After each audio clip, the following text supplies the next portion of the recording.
Magandang tanghali mga kaparokya. Today is January 9, araw ng Martes, at ngayon ang kapistahan ng itim na Nazareno na taunang sineselebrate sa Quiapo Church na kung tawagin din ay pambansang dambana ng itim na Nazareno or National Shrine of Black Nazarene.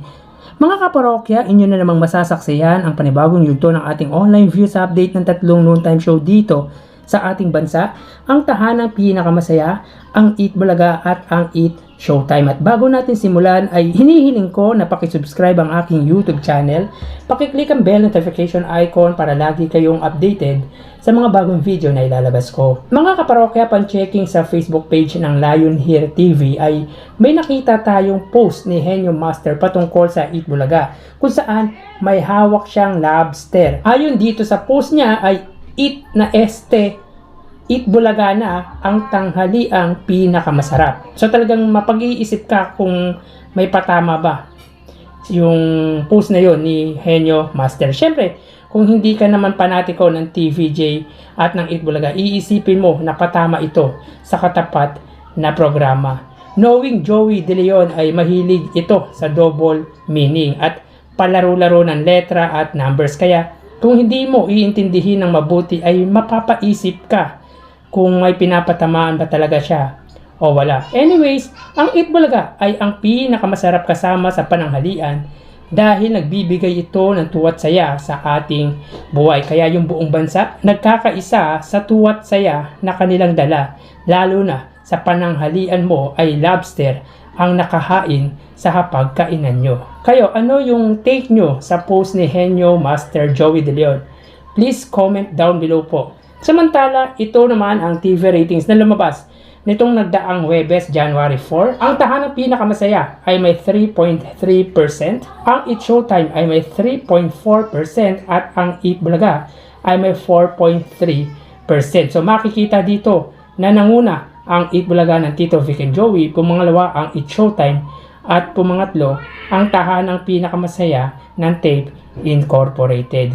So matatandaan na sa unang tatlong araw mula January 1 to January 3, ang Eat Bulaga ng Tito Vic and Joey ang siyang number 1. Samantalang ang Eat Showtime at Eat Bulaga ay naglalaro sa 2 and 3. Yan po ang kanilang TV ratings na lumabas. At mamaya po matutunghayan nyo ang TV ratings pagdating sa January 5 at January 6. So tara ating alamin ang online viewership ng tatlong noontime show. Para po sa tahanang pinakamasaya under Tape Incorporated Facebook page na may 324k followers, sa Eat Bulaga under TVJ Facebook page na may 1.9 million followers at sa Showtime na may 16 million followers. So as of 12:51, ang tahanang pinakamasaya ay may 820 live viewers. Ang Eat Bulaga ay may 10.1k live viewers at ang Eat Showtime ay may 15k live viewers. So click po natin. Para po sa tahanang pinakamasaya, sila ay may 220 live viewers. Ang Eat Bulaga naman ng Tito Vic and Joey ay may 9.8k live viewers at ang Eat Showtime ay mayroong 15k live viewers. Sulitin po natin para po sa may tahanang pinakamasaya, sila ay may 833 live viewers. Ang Eat Bulaga naman ng Tito Vic and Joey ay may 9.6k live viewers at ang Eat Showtime ay may 15k live viewers. So bali dito sa Facebook Live ang nanguna ay ang Eat Showtime, pumangalawa ang Eat Bulaga at pumangatlo ang Tape Incorporated or yung tahanang pinakamasaya. Mapunta naman po tayo sa YouTube channel ng tatlong network. Para po sa may GMA Network YouTube channel na may 33.9 million subscribers. Sa Eat Bulaga naman under TV5 Philippines na may 1.61 million subscribers at sa Eat Showtime under naman yan sa ABS-CBN Entertainment YouTube channel na may 46.4 million subscribers. So as of 12:52, ang GMA Network ay mayroong 977 live viewers. Ang TV5 naman po ay mayroong 50k live viewers at ang Eat Showtime under ABS-CBN Entertainment ay may 93k live viewers. So ulitin po natin as of 12:53, ang GMA ay may 977 live viewers.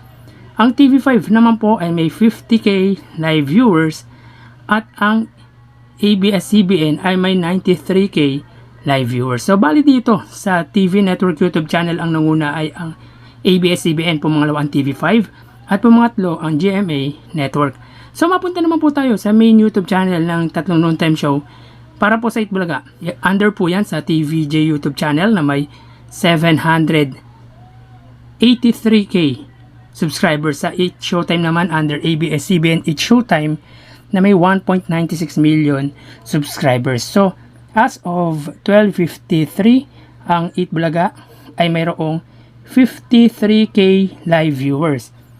Ang 8 Showtime naman ay may 55k live viewers. So ulitin po natin, as of 12:54 ang Itbulaga ay may 53k live viewers at ang 8 Showtime ay may 55k live viewers. So bali dito sa main YouTube channel ang nanguna ay ang 8 Showtime, pumangalawa ang Itbulaga, pero dikit lang po yan.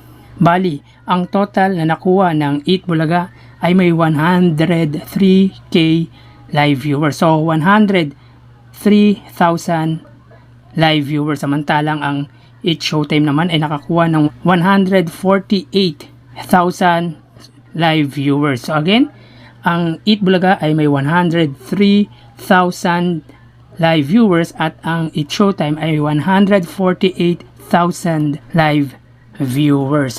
So as of today ay wala pa rin pong live ang tahanang pinakamasaya sa kanilang YouTube channel, at yung GMA po ay hindi po nila inilalive ang kanilang noontime show na tahanang pinakamasaya. So advantage po para po sa ABS-CBN na milya-milya ang layo pagdating sa subscribers at followers ng Itbulaga. So mamaya magbabalik po tayo sa ikalawang yugto ng ating online views update ng Tatlong Noontime Show. Thank you and God bless.